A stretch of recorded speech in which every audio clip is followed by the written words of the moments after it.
Drink with James, episode 176.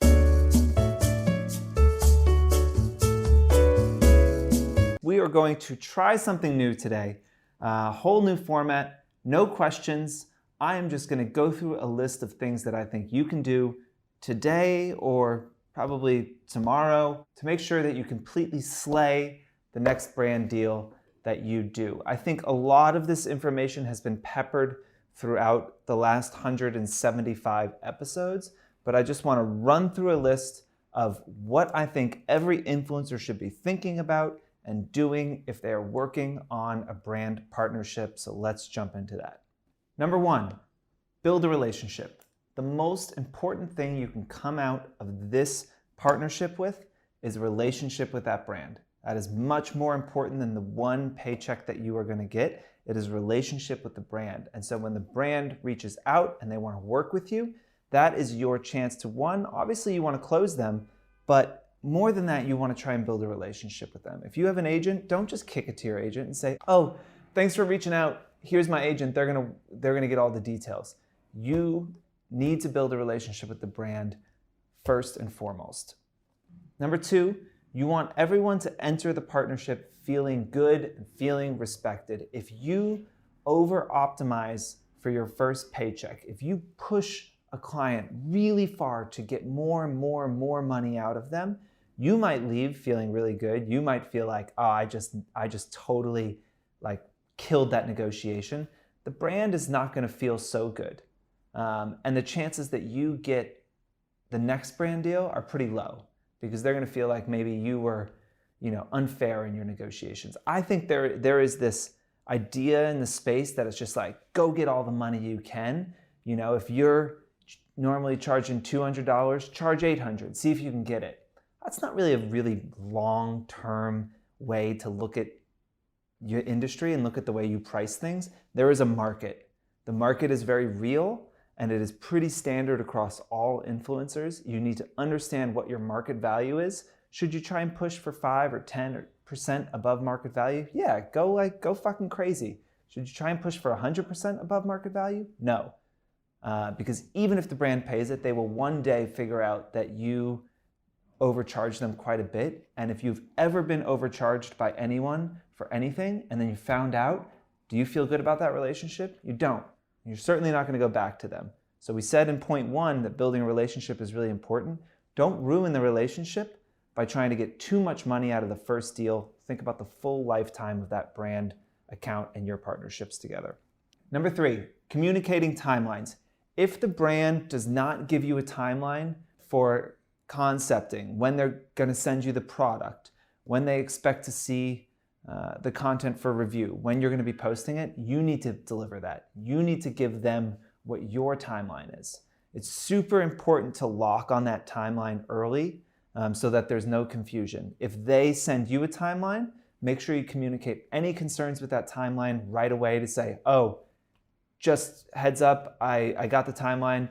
It looks like the product is going to ship on the 14th of November. I'm actually going to be out of town that whole week, so I'm not going to be able to shoot a week later. That's pushing everything back a week, right?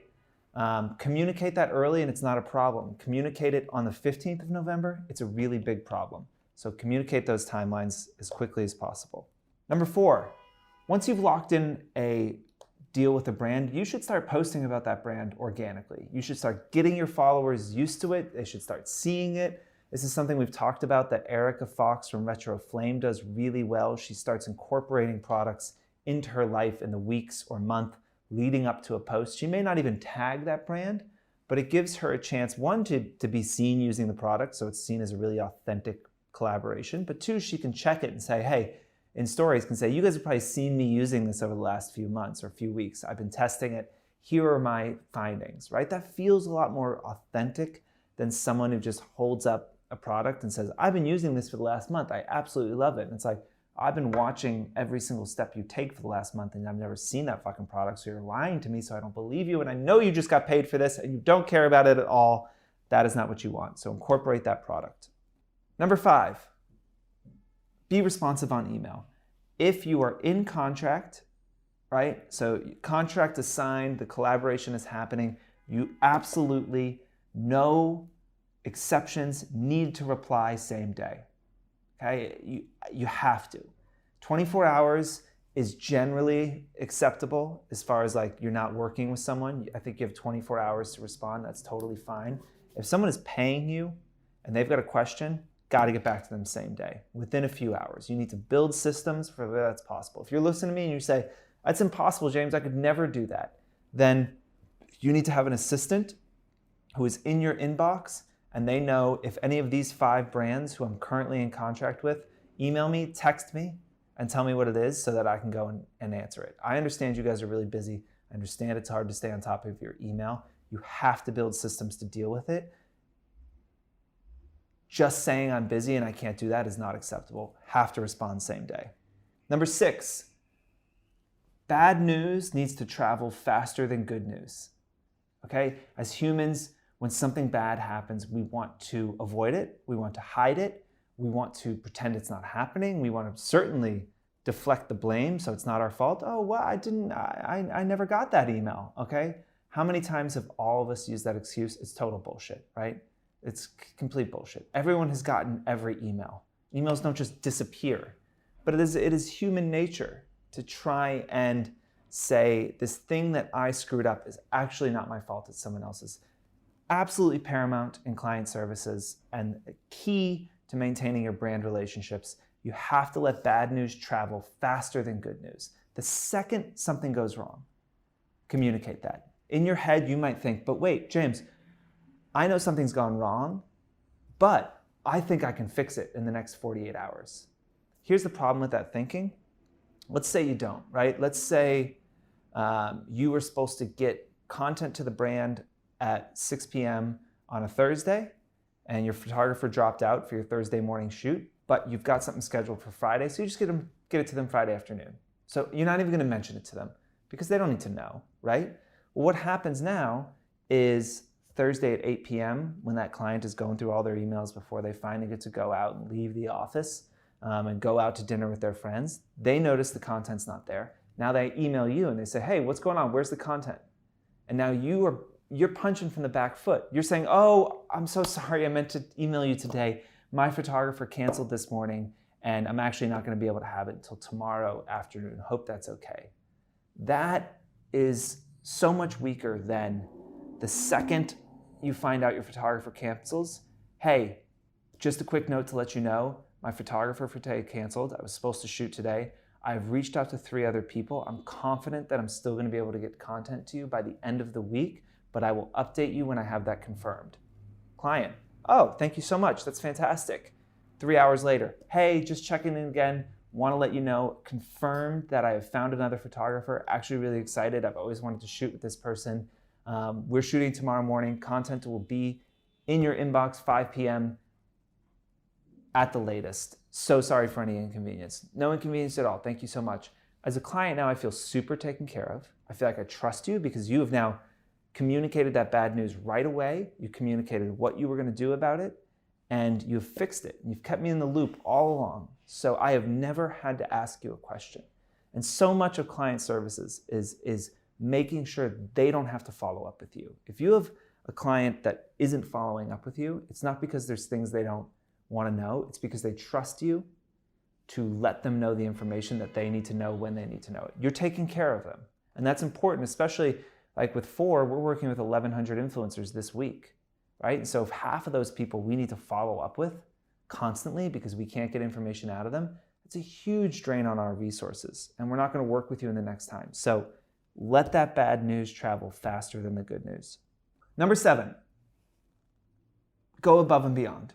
Look, there is no job in the world where just doing what you were supposed to do is okay, right? If Brian, who's filming this right now, just did what was in his job description, I don't know that I would fire him, but he certainly wouldn't progress in the organization, right? The way that you progress, the way you make a name for yourself is you go above and beyond. You do more than is asked for you, right? That's the whole fucking way that you differentiate yourself from the competition. You have to do more. You have to be better. You have to go the extra mile.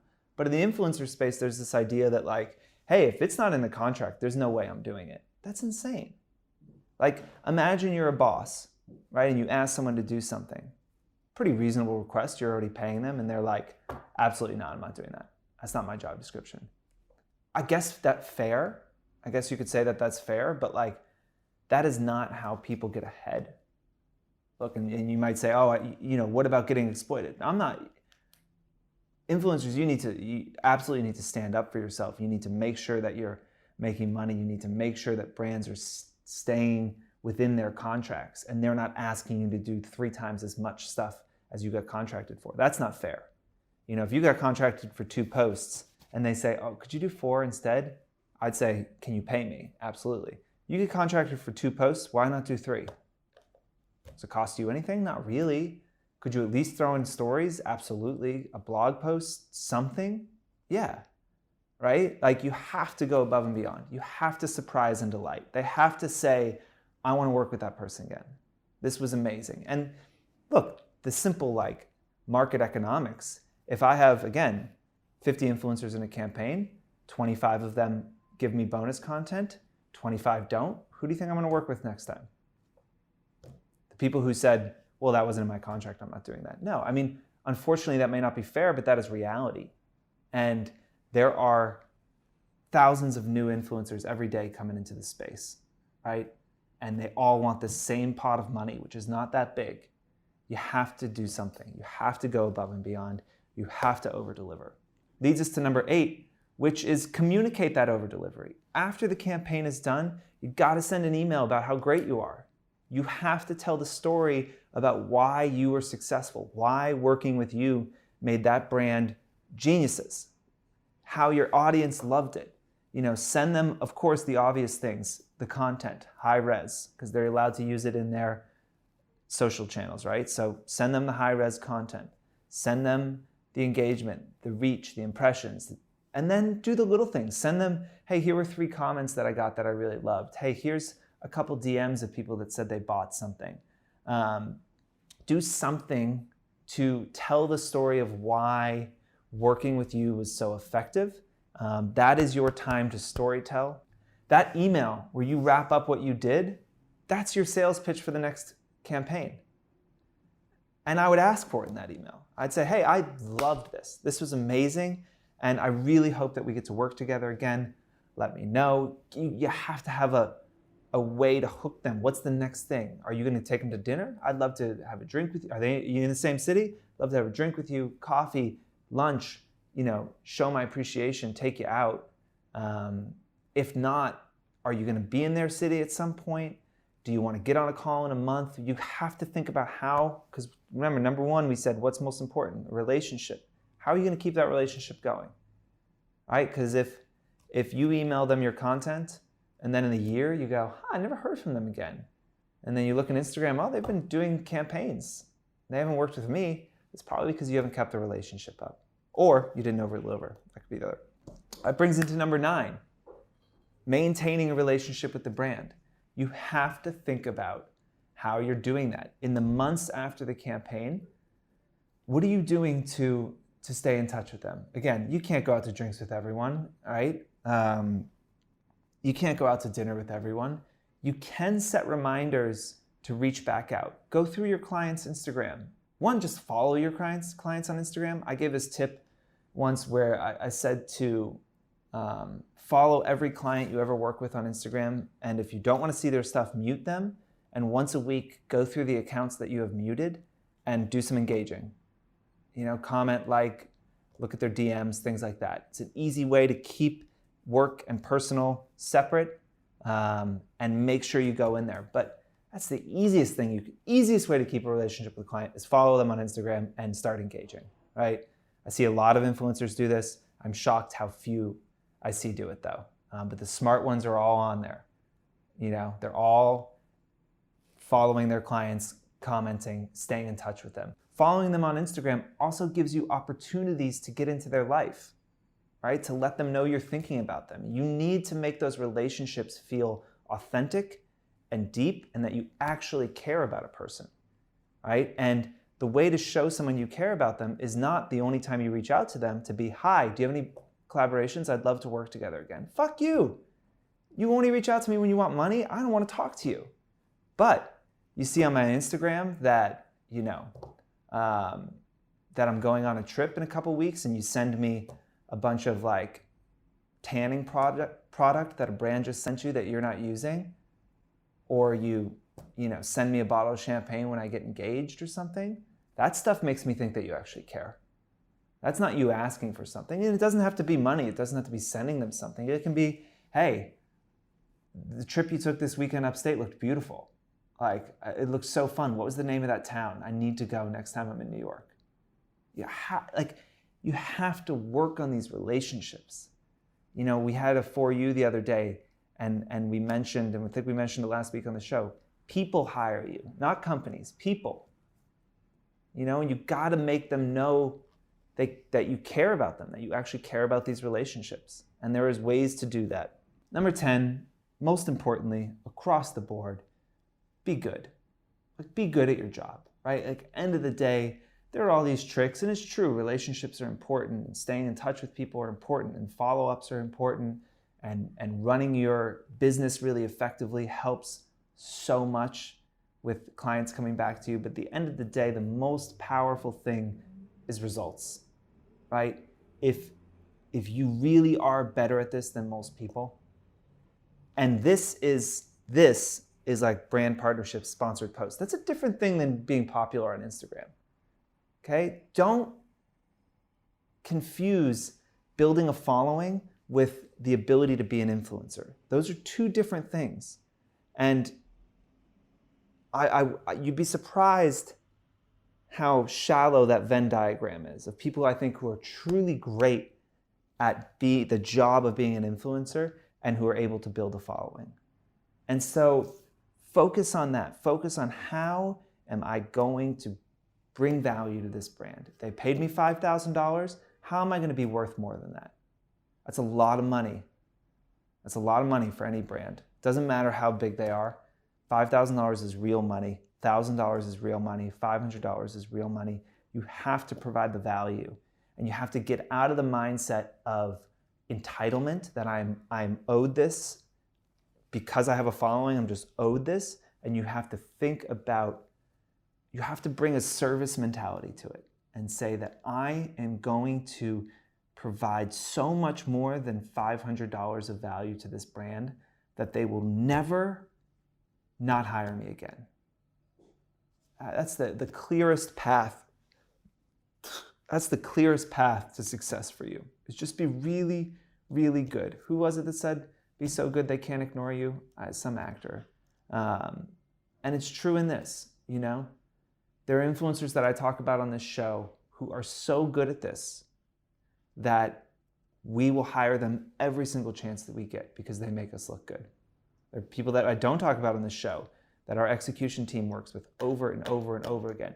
Is it because they have a relationship with them? Is it because they send them gifts? Yeah, that helps. That helps get to know them.